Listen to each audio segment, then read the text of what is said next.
आम्हाला आरक्षण दिलं नाही तर आम्ही मुंबईला जाणारा भाजीपाला बंद करू असा थेट इशारा मनोज जरांगेंनी दिलेला आहे।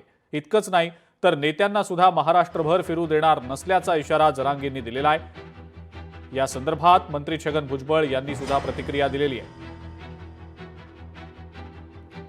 तू हुशार आहे, काही कामाचा नाही आमचा, पण तू श्रीमंत, तू येशीत वाढलेला, तो खानदान आम्ही सगळं बघितलं, तर तो पाहुणे, तो माऊस भाऊ माझी मंत्री आहे, एक जण गृहमंत्र्याचा पाहुणा आहे माझी।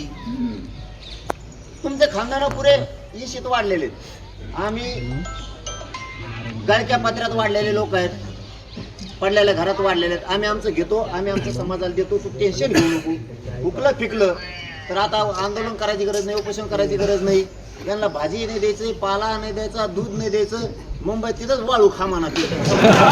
कोर्टात जाणाऱ्यांना महाराष्ट्रात फिरू देणार नाही असं जरांगे पाटील म्हणतात। हाँ हाँ भाई ठीक है।